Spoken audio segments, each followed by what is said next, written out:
भगवान बुद्ध भारतको श्रावस्तीमा अनाथ पिण्ड नाम गरेको एउटा धनढ्य व्यक्तिले निर्माण गरेर भगवान बुद्धले चढाउनु भएको जेतवन विहार भन्छ। त्यो बौद्ध धर्मको इतिहासमा जेतवन विहार भनेपछि धेरै व्यापक चाहिँ इतिहासहरुमा उल्लेख भएको पाइन्छ। भिक्षु भिक्षुनीहरुको संघको व्यापक चाहिँ स्थापित भएको र भगवान बुद्धले पनि आफ्नो जीवनकालमा लगभग 25 वर्षको जीवन चाहिँ श्रावस्तीको जेतवन विहारमा बिताउनु भयो। र एक दिनको कुरा, भगवान बुद्ध जेतवन विहारमा विराजमान भइरहेको अवस्था, त्यो दिनमा बिहान सबेरै एक दिन भगवान बुद्ध र भिक्षु आनन्दलाई साथमा लिएर बिहान सबेरै गाउँ बस्तीतर्फ भिक्षाटनको लागि प्रस्थान गर्नुभयो। भिक्षाटन भनेपछि बुझ्नुहुन्छ नि हजुरहरूले, भिक्षाटनको लागि प्रस्थान गर्नुभयो। भगवान बुद्धको साथमा हुनुहुन्थ्यो भिक्षु आनन्द। भगवान बुद्ध भिक्षु आनन्द साथमा भिक्षाटनको लागि गाउँ बस्तीतर्फ प्रस्थान गर्दै गर्दा बाटोमा एकजना आमा, त्यो आमाको 2 जना छोराहरू त्यो गाउँमा त्यो बस्तीमा चोरी गर्ने, डकैती गर्ने, बदमाश गर्ने काम कारणले गर्दा त्यो 2 जना छोराहरूलाई राजाले मृत्यु फाँसीको सजाय सुनाएको रहेछ। अब अन्तिम अवस्थामा फाँसीको सजाय दिनुभन्दा पहिला आफ्ना आमालाई एकपटक भेट्न दिने, त्यसपछि तुरुन्तै फाँसीको सजाय दिइहाल्ने राजाले घोषणा गरिसकेपछि त्यो बेलामा राजाको बोली कहिले पनि परिवर्तन हुने सम्भव नै थिएन। यस्तो अवस्थामा त्यो 2 जना बाबुहरू आफूले गरेको कुकर्मको कारणले राजाको आदेश अनुसार फाँसीको सजाय भोग्नुभन्दा अगाडि आफूलाई जन्म दिने एकजना मात्रै आमा हुनुहुन्थ्यो, वृद्ध उमेरको आमासँग भेट गर्नको लागि, अन्तिम भेट गर्नको लागि आउँदै गर्दा आमा र 2 जना छोराहरूको भेट हुँदा अब अन्तिम भेट हो भनेर आमा छोराहरूको बीचमा रुने कराउने, यो कारणले गर्दाखेरि गाउँवासीहरूलाई धेरै दुखित तुल्याएको थियो। र यो अवस्थामा भगवान बुद्ध र भिक्षु आनन्द टाढाबाट नै भिक्षाटनको लागि आगमन भइरहेको उहाँहरूले देख्नुभयो। विशेष गरी त्यो आमाले अब मैले न्याय पाउँछ कि, मैले भगवान बुद्धको शरणमा जान सक्यो भने मेरो 2 जना छोराहरूलाई फाँसीको सजायबाट मुक्त पाउन सक्छ कि भन्ने ठुलो आशा पलाउन थाल्यो त्यो आमाको मनमा चाहिँ। त्यसपछि त्यो आमा चाहिँ हतार भगवान बुद्ध आउनुभएको बाटोतर्फ चाहिँ दगुरेर जानुभयो अनि आफ्नो भगवान बुद्धको दर्शन गरेर आफ्नो सबै मनको कुराहरू राख्नुभयो। भगवान, यो संसारमा तपाईले देवता, मनुष्य, प्राणी सबैलाई कल्याण गर्न सक्ने तपाई शास्ता भगवान, आज मलाई दुःख परेको छ, आज मलाई ठुलो समस्या परेको छ, आज जसै गरी तपाईले कृपा गरी मलाई बचाइदिनुहोस्, मलाई मद्दत गर्नुहोस् भनेर भगवान बुद्धको सामु घुँडा टेकी ती बुढी आमाले 2 हात जोडेर भगवान बुद्धलाई गुहार माग्नुभयो। के भयो आमा, तपाईलाई के समस्या भयो? भगवान, मेरो 2 जना छोरा यो गाउँमा यो बस्तीमा चोरी डकैती गर्ने कुकर्मको कारणले आज राजाले फाँसीको सजाय सुनाउनु भयो। मसँग अन्तिम भेटको लागि आउनु भएको छ। तपाईले जसै गरी यो देशको राजालाई सम्झाइ बुझाइ गरेर तपाईले मेरो 2 जना छोरालाई कसै गरी यो फाँसीको सजायबाट मुक्त दिलाइदिनुहोस् भगवान भनेर आमा 2 हात जोडेर रुँदै आँसु झार्दै भगवानको शरणमा पुग्नुभयो। त्यसपछि भगवान बुद्धले आफ्नो शिष्य भिक्षु आनन्दलाई श्रावस्तीको राजा सामु यो 2 जना बाबुहरूलाई यो फाँसीको सजायबाट मुक्त दिलाउनको लागि राजा सामु बिन्ती बिसाउनको लागि भिक्षु आनन्दलाई पठाउनुहुन्छ। भिक्षु आनन्द जानुहुन्छ राजाको छेउमा अनि भगवान बुद्धको त्यो सन्देश बोकेर, भगवान बुद्धको सन्देश राजा सामु, महाराज सामु भिक्षु आनन्दले राख्नु हुँदा राजाले पनि ल ठिक छ, भगवानको बाणी हो, भगवानको आदेश हो, हामीले पनि यसलाई फाँसीको सजायबाट मुक्त गराउनु पर्छ भनेर राजाले फेरि आज्ञा दिनुभयो। ल ठिक छ, अब फेरि पनि उपरान्त यस्तो कुकर्म गर्न, फेरि पनि यस्तै काम कुकर्म गर्यो भने हामीले माफी गर्न सक्दैन, एक पटकलाई माफ दिन्छु भनेर राजाले माफ दिनुभयो। त्यो आमा कति खुसी भयो होला। त्यो दुईजना छोराहरू कति खुसी भयो होला। त्यो समयमा यति खुसीको अनुभव गर्नुभयो आमा छोराहरू। त्यस पछाडि भगवान बुद्धलाई कृतज्ञता टक्राउँदै उनीहरू तपाईको कारणले गर्दा आज हामीले नयाँ जन्म प्राप्त भयो भगवान। अब यदि आज तपाईले यो मद्दत नगरेको भए आज हामी परलोक भइसक्ने थियो। तपाईको कारणले गर्दा आज हामीले नयाँ जन्म पायो। अब रहेको जीवन तपाईकै शिष्य भएर तपाईकै चेला भएर यो जीवनलाई समर्पित गर्न चाहन्छु भगवान। कृपा गरी हामीलाई तपाईको शिष्यमा ग्रहण गरिदिनुहोस् भनेर बिन्ती बिसाउनु भयो दुईजना छोराहरूले। र यसरी बिन्ती बिसाउन थालेपछि भगवान बुद्धले पनि सहर्ष स्वीकार्नु भयो। भिक्षु सङ्घमा उहाँलाई दुईजना छोराहरूलाई दीक्षित गराइदिनु भयो र त्यो आमालाई पनि एउटा उपासिकाको शील दीक्षा दिएर चाहिँ दीक्षित गराइदिनु भयो। आमा पनि बुद्धको शरणमा, धर्मको शरणमा, सङ्घको शरणमा गएर दीक्षित हुनुभयो। दुईजना बाबुहरू पक्का भिक्षुशील ग्रहण गरेर दीक्षित हुनुभयो। र त्यो दुईजना बाबुले विगतको दिनहरूमा आफूले गरेको काम कुकर्मप्रति पश्चातापको महसुस दिनौं प्रतिदिन बढ्दै गयो।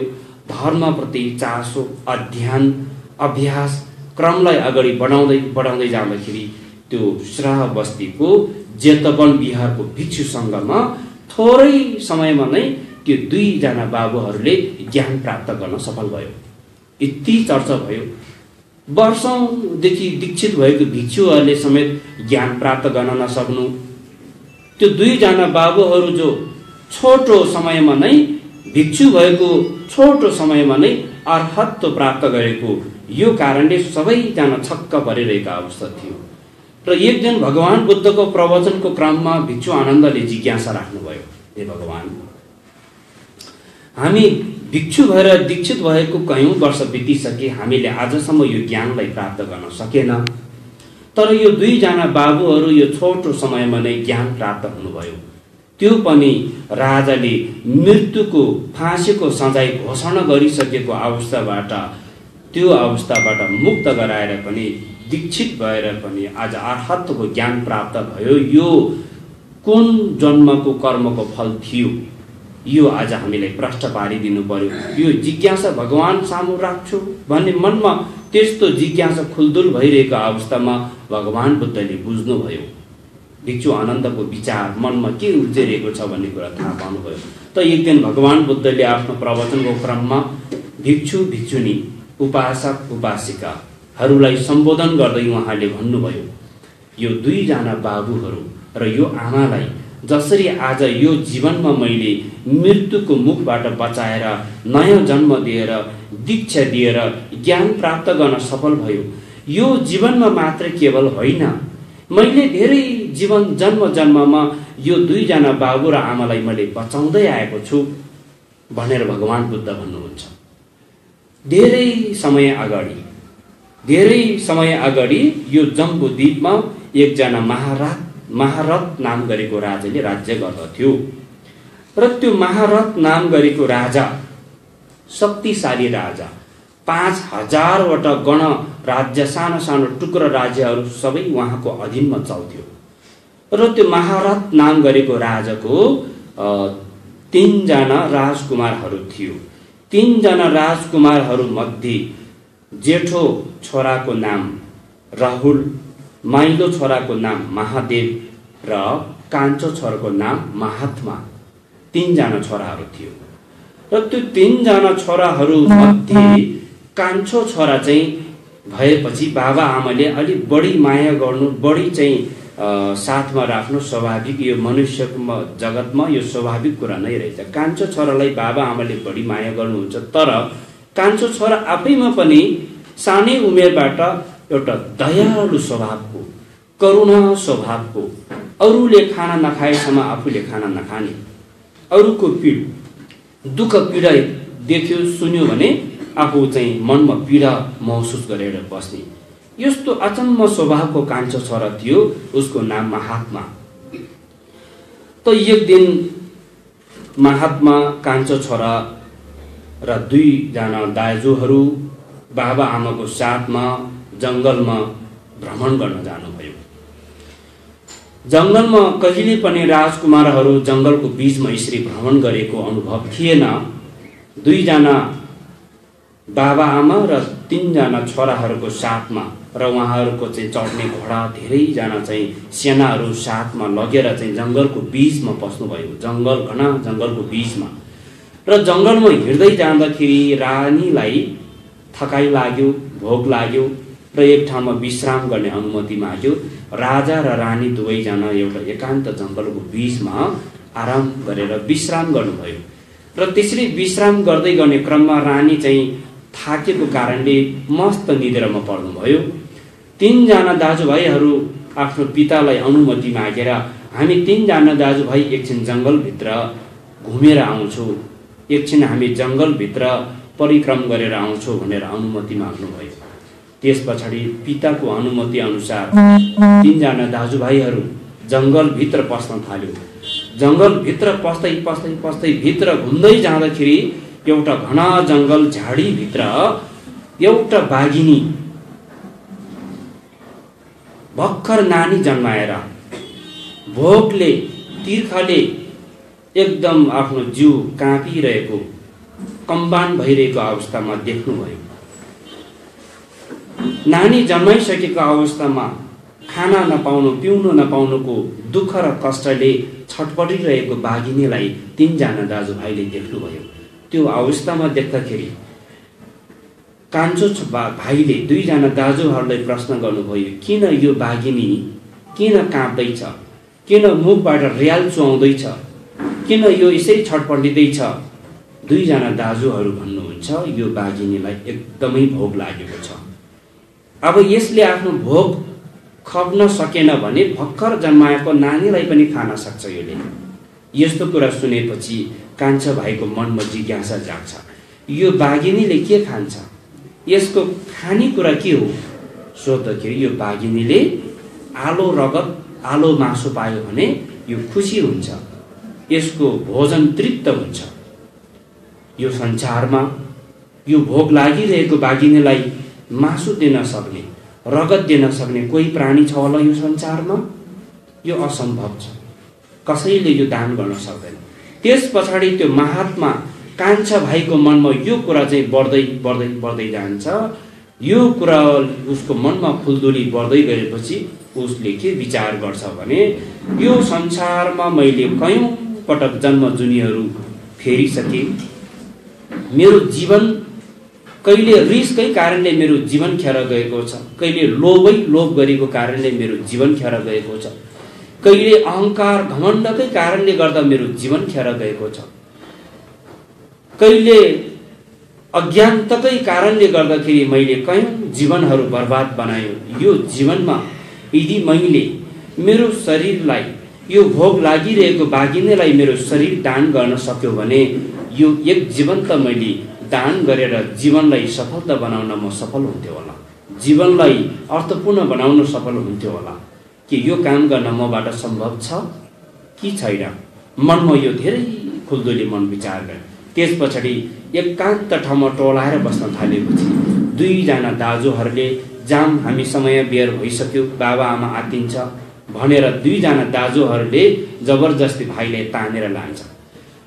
केही कदम दूर अगाडि बढिसकेपछि कान्छा भाइले दुईजना दाजुहरूलाई के अनुमति माग्छ भने, दाजु तपाईँ दुईजना एकछिन यहाँ बस्दै गर्नुहोस्, म एकछिन सानो काम छ त्यो सकेर आइहाल्छु भनेर ऊ चाहिँ दुईजना दाजुहरूलाई छोडेर जंगलभित्र पस्छ। उसको मन त त्यो भोग लागिरहेको बाघिनीमै उसको मन अल्झिरहेको अवस्था छ।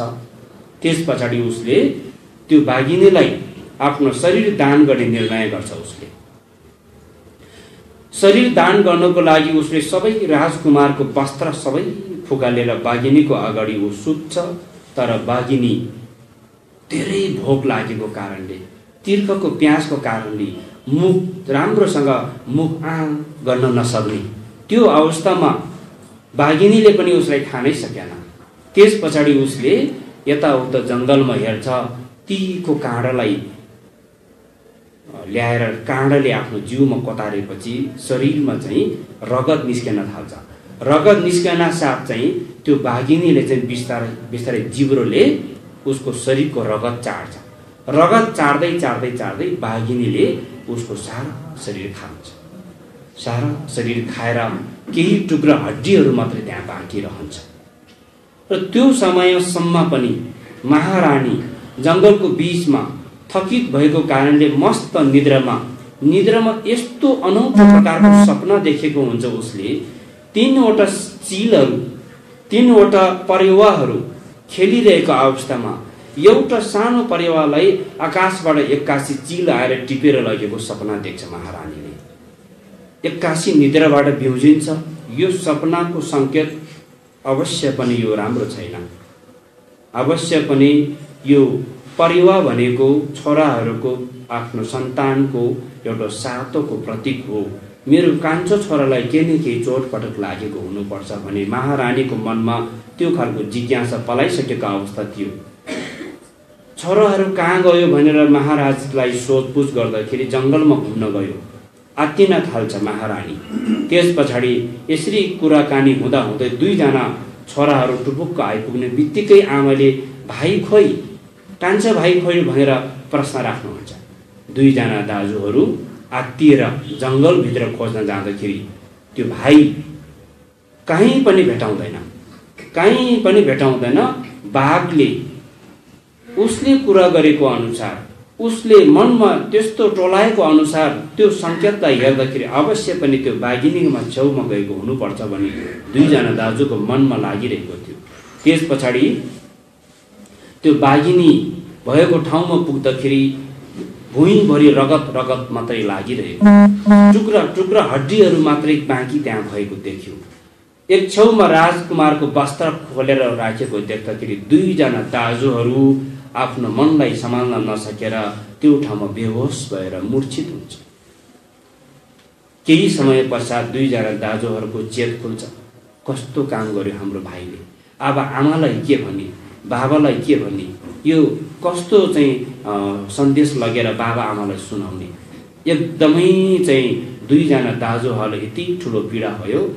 त्यस पछाडि एकदमै अनुहार मुन्टो चाहिँ घोप्टो पारेर जङ्गलबाट फर्केर बाबा आमाको छेउमा आइपुग्दा खोइ भाइ खोइ भनेर आमाले प्रश्न राखी गर्नुहुन्छ। त्यो बेलामा उसले भन्छ हाम्रो सानो भाइलाई बाघले खाइदियो, बाघिनीलाई शरीर दान दिनुभयो भाइले। यो शब्द सुन्न साथ आमा मूर्छित हुन्छ, आमाको चेत गुम्छ। केही समय पछाडि चेत खोलेपछि त्यो स्थानमा लगेर जान्छ आमालाई। बाबा आमा दुवैजना रुनी कराउने। त्यो ठाउँमा रहेको त्यो राजकुमारको वस्त्र मात्रै हातमा लिएर समात्ने र रुनी कराउने गर्न थालेपछि राजकुमार महात्मा बाघिनीलाई शरीर दान गरेको पुण्यले गर्दाखेरि तत्कालै उहाँको यो दिवंगत आत्मा यो चित्त चाहिँ 33 कोटी देवलोकको तुषित देवलोकमा जन्म ग्रहण गरिसकेको हुँदो रहेछ। 33 कोटी देवलोक मध्ये तुषित देवलोकमा जन्म भइसकेपछि म कस्तो पुण्य गरेको फलले यो देवता भएर जन्मेको रहेछ भनेर दृष्टिगोचर गर्दा मैले एउटा बाघिनीलाई शरीर दान गरेको पुण्यले गर्दा आज म यो ठाउँमा जन्म प्राप्त भएको रहेछ। तर मेरो बाबा आमाहरू शोक र चिन्ताले अलग बिलाप भइरहेको छ यो अवस्थामा। र त्यो देवता तुषित देवलोकबाट तल झरेर माथि आकाशबाट चाहिँ आकाशवाणी गर्नुहुन्छ, मेरो पूज्यनीय बुवा आमा, तपाईहरू यो घडीमा कति पनि दुःख मन नगर्नुहोस्। तपाईहरू अहिले शोक चिन्तामा हुनुहुन्छ, तर मैले बाघिनीलाई शरीर दान गरेको पुण्यले अहिले म देवता भएर जन्मेको छु। मैले परम सुखलाई प्राप्त गर्न खोजिरहेको छु। तपाईहरू कति पनि दुःख मन नगर्नुहोस्। तपाईहरू पनि धर्ममा दान पुण्य गर्नुहोस्, कुशल कर्म गर्नुहोस् भनेर आकाशवाणी गर्नुहुन्छ। त्यस पछाडि बाबा आमा रुँदै कराउँदै तिमीले त यति ठुलो महात्मा आफ्नो शरीर नै दान गरेर पुण्य कमाउनु भयो, तर हामी जन्म दिने बाबा आमालाई अलग विलग बनाएर जानुभयो। तिमी हामी कसरी सम्हाल्ने, कसरी आफ्नो मनलाई सम्हाल्ने? बाबा आमाको मन हो। दुवैजना बाबा आमा कयौं दिनसम्म रोयो करायो। त्यस पछाडि कुनै पनि उपाय थिएन र देवता आफै पनि देवलोकमा जानुभयो र बाबा आमा दुवैजना त्यो रहेको हड्डीको टुक्राहरूलाई पञ्चरत्नले बनेको भाँडोमा हालेर र त्यो राजवस्त्रहरू राजकुमारको वस्त्रहरू सबैलाई पोको पारेर ल्याएर एउटा ठाउँमा एउटा पवित्र ठाउँमा बौद्ध एउटा चैत्य निर्माण गर्नुभयो। त्यो चैत्य निर्माण गर्नुभयो र यो यसरी चैत्य निर्माण गर्नुभयो। त्यो समयमा बाघिनीलाई शरीर दान गरेको त्यो महात्मा राजकुमार को हो भनेर तपाईहरूले नसोच्नुहोस्। यो शाक्यमुनि बुद्धले प्रवचनको क्रममा यो सुनाउँदै हुनुहुन्छ श्राप बस्तीमा। त्यो समयमा बाघिनीलाई शरीर दान गरेको राजकुमार अहिले तपाईहरूले को होला भनेर सम्झिनुहुन्छ भने त्यो अहिले म आफै हो। हिजोको जन्ममा बाघिनीलाई शरीर दान गरेको पुण्यले आज म सम्यक्ष बुद्ध भएर जन्मिएँ। त्यो समयको महारथ राजा को हो भनेर तपाईहरु शङ्का लिनुहुन्छ भने त्यो समयको महारथ राजा आज मेरो पिता राजा शुद्धोधन हो। त्यो समयको महारानी आज मेरो आमा माया देवी हो। र त्यो समयमा जुन बाघिनी भोक र तिर्खको प्यासले छटपटिरहेको त्यो बाघिनी र त्यो डमरुहरू को हो भन्दा आज यो आमाको दुईजना छोराहरू जो गाउँमा बदमास गरेर चोरी डकैती गरेर राजाले मृत्युको सजाय सुनाएको यो नानीहरू, यो दुईजना बाबुहरू हिजोको बाघ र त्यो बाघको दुईजना डमरुहरू हो। हिजो पनि मैले यसरी बचाए, आफ्नो शरीर दान दिएर बचाएको थियो। आज पनि मृत्युको मुखबाट मैले बचाएको छ। यसरी धेरै जन्म जन्मसम्म मैले बचाएको छ भनेर भगवान बुद्धको यो प्रवचन सुनेपछि सबै त्यो प्रवचन सुनिरहनु भएको भिक्षु भिक्षुणीहरू, त्यो समयको उपासक उपासिकाहरूको मनमा धेरैको मनमा एउटा श्रद्धा भक्ति श्रोतापतिको ज्ञान प्राप्त हुँदो रहेछ यो प्रवचन सुनेर मात्रै पनि। त्यस पछाडि यो अहिले तपाईँ हामीलाई लाग्छ यो भगवान शाक्यमुनि गौतम बुद्धको धेरै जन्म अगाडि नेपालको अहिले काभ्रे जिल्लाको नमो बुद्ध भन्ने ठाउँमा भगवान बुद्ध त्यो बेलामा बोधिसत्व हो, बुद्ध होइन। धेरै जन्म अगाडि लुम्बिनीमा जन्मिनु भयो सिद्धार्थ गौतम। उहाँभन्दा धेरै जन्म अगाडि उहाँले 500 जन्मसम्म आफ्नो जीवन दुःखको जीवन जिएर प्राणी उद्धार गर्नुभयो। 500 जन्मसम्म देवता भएर सुखावतीको जीवन जिएर प्राणी उद्धार गर्नुभएको जीवन चक्रहरू हामीले अध्ययन गर्न पाइन्छौँ। नमो बुद्ध अहिले हामी दर्शन गर्न सकिन्छ। नमो बुद्ध जुन ठाउँमा राजकुमारले बाघिनीलाई आफ्नो शरीर दान गरेर पुण्य कमाउनु भएको ठाउँ अहिले काठमाडौँमा 3वटा महाचैत्यहरूमध्ये एउटा बौद्धनाथ चैत्य, एउटा स्वयम्भूनाथ चैत्य, एउटा नमो बुद्धको चैत्य, महाबौद्ध चैत्य। पछि राजकुमारको त्यो रहेको हड्डीहरू, राजकुमारको वस्त्रहरू ल्याएर निर्माण गर्नुभएको त्यो चैत्य नै अहिले नमो बुद्धको चैत्य हो, काभ्रेको। त्यसैले जीवनमा यो घटनासँग यो कथासँग जोडिएको छ नमो बुद्धको यो तीर्थस्थल। तपाईँ हामीले बुझ्नु आवश्यक छ। हाम्रो नेपालमा पनि यति ठुलो चाहिँ पवित्र तीर्थस्थलहरू रहेछ भनेर हामीले बुझ्नु आवश्यक छ। आफूलाई पनि अरूलाई पनि हामीले बुझाउनु आवश्यक छ। र यो आज मैले यो नमो बुद्धको बारेमा यो राजकुमारले बाघिनीलाई शरीर दान गरेर पछिल्लो जन्ममा बोधित्व प्राप्त गर्नुभएको यो कथा प्रसङ्ग आज हजुरहरू समक्ष मैले प्रस्तुत गरेँ। यो विषय कण्डुर ग्रन्थमा उल्लेखित छ र यो जीवनमा हामीले जसले त्याग गर्न सक्यो त्यो व्यक्तिले सबै थोक प्राप्त हुँदो रहेछ। जसले त्याग गर्न सकेन त्यो व्यक्तिले सबै थोक गुमाउँदो रहेछ। यो संसारको स्वभाव नै यो रहेछ। यो भगवान बुद्धले 2500 वर्ष अगाडि नै जब उहाँ 29 वर्षको उमेरमा गृहस्थी जीवन परित्याग गर्नुभयो, त्यो समयको राजा शुद्धोधन भनेको त महाशक्तिशाली राजा। असारको रोपाई धान रोप्ने बेलामा हजारौं हल गोरु लगाएर चाहिँ धान रोप्नु पर्ने। जग्गा जमिनको त कति कुरा हो, कति हो, गाई वस्तु त कति हो। हिजो आजको धनी चाहिँ कसको ब्याङ्क ब्यालेन्स धेरै छ भन्ने कुरा आउँछ। त्यो जमानाको धनी त कसको खेत धेरै छ, कसको गाई वस्तु धेरै छ भन्ने जमाना थियो। राजा शुद्धोधनको यति धेरै जग्गा जमिन थियो, यति धेरै काम गर्ने खेतालाहरू थियो, यति धेरै गाई वस्तुहरू थियो, हजारौं संख्याको काम गर्ने खेतालाहरू गाई वस्तुहरू थियो। तर आज त्यही राजा शुद्धोधनको सुपुत्र जो 29 वर्षको उमेरमा उहाँले गृहस्थी जीवन त्याग गरेर उहाँ सन्यासी बन्नुभयो, ब्रह्मचारी पालन गर्नुभयो, भिक्षु बन्नुभयो। सम्पूर्ण दरबारको सम्पत्ति सम्पूर्ण भौतिक सम्पत्ति सुख अनन्त सबै कुरालाई त्यागेर जानुभयो, जङ्गल बस्नुभयो। आज उहाँको संसारैभरि मूर्ति छ, उहाँको संसारैभरि चर्चा परिचर्चा छ। जो राजकुमार शुद्धोधनको नाममा आज सम्पत्तिको विवरण हेर्ने हो भने राजा शुद्धोधनको एउटा सियो खोजेर पनि पाउँदैन। हामी योबाट नै थाहा पाउन सक्छ कि जसले त्याग गर्न सक्यो उसले सबै कुरा पायो, जसले केही पनि त्याग्न सकेन, संसारमै रुमालेर बस्छ, उसको केही पनि रहेन, अन्त हुन्छ, हातमा लाग्यो जिरो। त्यसकारणले हामीले त्याग्नु पर्छ भन्नुको अर्थ पनि फेरि आफ्नो सन्तानलाई नै बिल्कुल त्याग्ने, आफ्नो श्री सम्पत्तिलाई बिल्कुल त्याग्ने भन्ने अर्थ पनि होइन। यसलाई सही सदुपयोग गर्न जानेन भने हामी चाहिँ अन्तमा हातमा लाग्यो जिरो हुन्छ। हामीले आफ्नो सन्तानलाई, आफ्नो सम्पत्तिलाई पनि साथमा राखेर जीवन कसरी जिउने, जीवनलाई कसरी सफल बनाउने, कस्तो प्रकारले कर्म गर्ने भन्ने सन्दर्भमा हामीले यदि जीवन जिउने शैली अपनाउन जानेन भने आफैले दुःख दिने हो है। मान्छे संसारमा खाना पाउन नपाएर, खाना नपाएर मृत्यु हुनेहरू भन्दा पनि खाना नजानेर मृत्यु हुनेहरूको संख्या धेरै बढी छ। विचार गर्नुहोस् त है। अहिले त सम्पत्तिमा कोही पनि कमी छैन।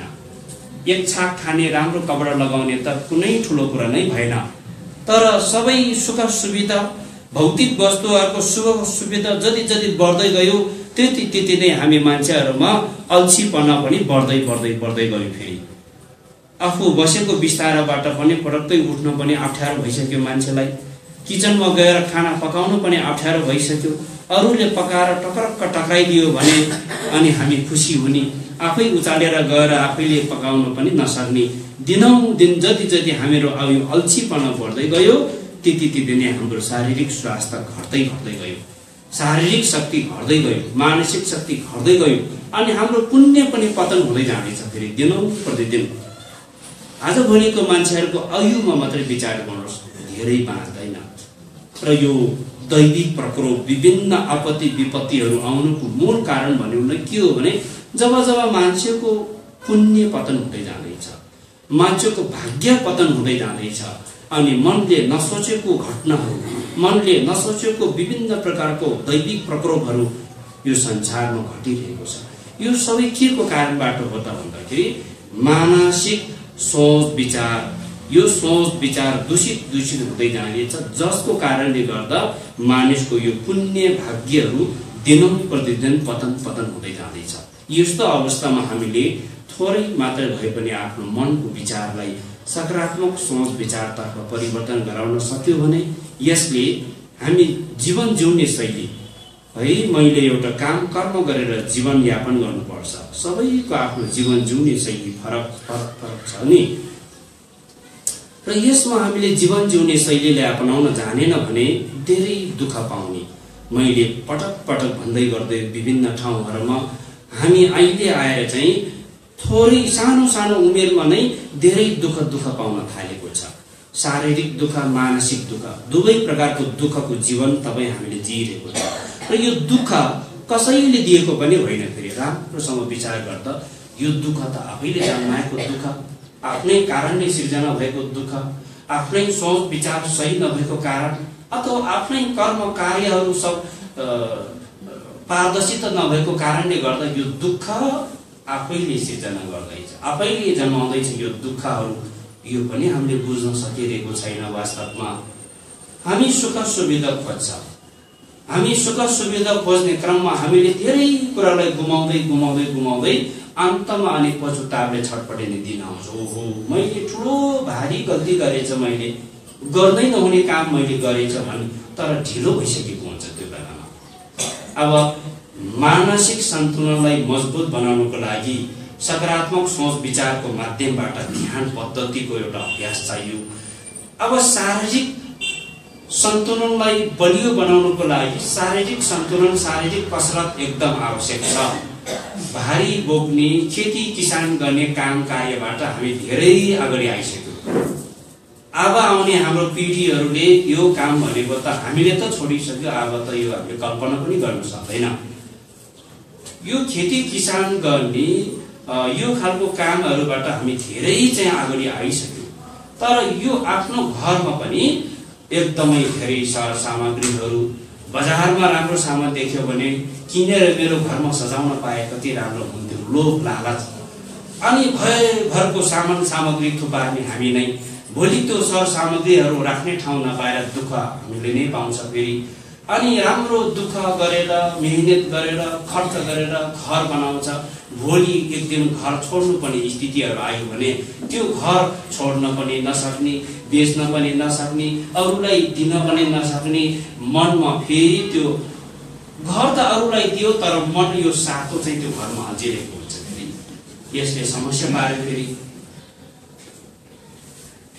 दिन बितिरहेको छ, हाम्रो वर्ष दिनौदिन सेकेन्ड मिनेटै पछि तपाईँ हामी बुढो हुँदै जाँदैछ, बुढी हुँदै जाँदैछ, उमेर पाको हुँदै जाँदैछ। यस अर्थमा हामी कि हाम्रो मृत्युको दिन नजिक आउँदैछ। अब त सम्पत्ति हो चाहिन्छ, तर मरिसकेपछिको सुख आनन्दको एउटा अनुभूति कस्तो प्रकारले पाउन सकिन्छ, यो चाहिँ एउटा कुशल कर्मको कारणबाट मात्रै पाउनु। जसले समाज सेवा गर्यो, जसले परोपकारी काम गर्यो, जसले एउटा समाजमा पछि आउने भावी सन्ततिहरूलाई एउटा उदाहरणीय एउटा कर्मको थलनी गर्नुभयो, त्यो व्यक्तिहरू जो मरेर जान्छ उसको नाम जीवित रहन्छ, सबैले गुणगान गर्छ। जो व्यक्ति बितेर जान्छ कि सबै मान्छेले फलाना मान्छे बितेर राम्रै भयो, यो मान्छे हुँदा यति हामीलाई गाह्रो हुन्थ्यो, समाजलाई सतायो, परिवारलाई सतायो, यस्तो व्यक्तिहरू हुन्छ नि। जो व्यक्ति एकदमै आवश्यक छ, सधैँ त्यो व्यक्तिको खाँचो छ, त्यो व्यक्ति बिना समाजमा कुनै कामहरू अपुरो महसुस हुन्छ। तर त्यस्तो व्यक्तिहरू अचानक मृत्यु भएर गयो भने हामीलाई कति ठुलो चाहिँ चिन्ता, कति ठुलो महसुस हुन्छ। बित्नु नपर्ने मान्छे बितेर गयो, तर गर्नु केही पनि उपाय छैन। जो व्यक्ति चाहिँ समाजमा एकदमै पीडादायी बनाइरहेको छ, दाजुभाइ भित्र नै समस्या बनाइरहेको छ, त्यस्तो व्यक्तिहरूको फेरि आयु पनि धेरै लामो हुन्छ। फेरि अचम्मको कुरा छ है, हामीलाई लाग्छ कर्मफल त कता कता छैन हो कि क्या हो।